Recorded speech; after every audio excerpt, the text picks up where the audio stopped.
कुरान की 26 आयतों को रिमूव करने की याचिका। और हम बात कर रहे हैं, याचिकाकर्ता हमारे साथ हैं सैयद वसीम रिजवी।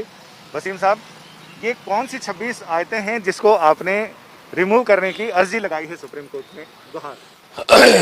देखिए, प्रॉफिट मोहम्मद के बाद पहले खलीफा अबू बकर, दूसरे खलीफा उमर और तीसरे खलीफा उस्मान द्वारा कुरान को कलेक्ट करके और उसको जारी किया गया एक किताबी शक्ल में।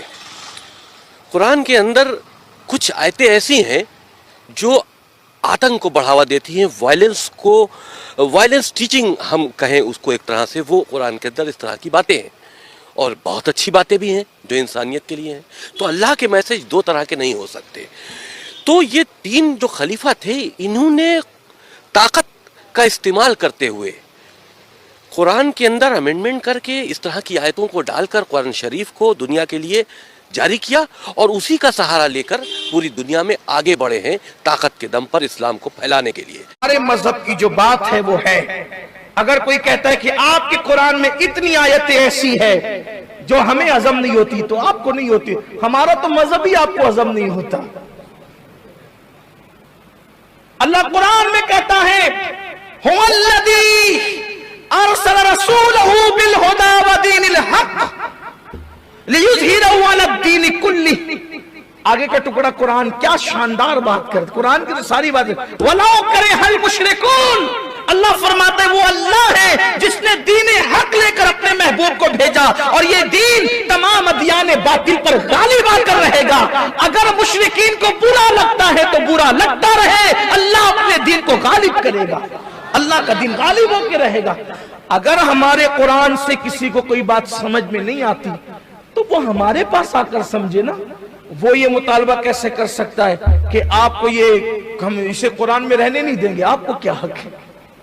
और पहली बात आपको नहीं बल्कि ये हक तो किसी मुसलमान को भी नहीं है, ये हक तो किसी मुसलमान को भी नहीं है कि वो कुरान मुकद्दस से कुछ निकाले।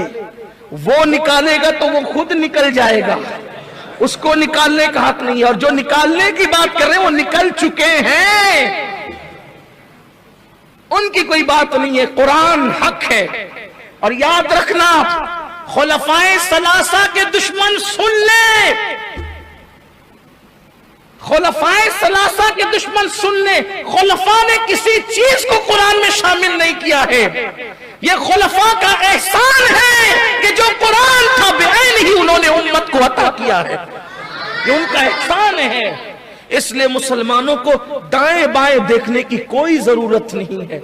हमारा कुरान जो सहाबा के दौर में था, जो अहले बैत के दौर में था, वही आज है। और सिर्फ आज ही नहीं है, इंशाअल्लाह क़यामत तक यही कुरान रहेगा।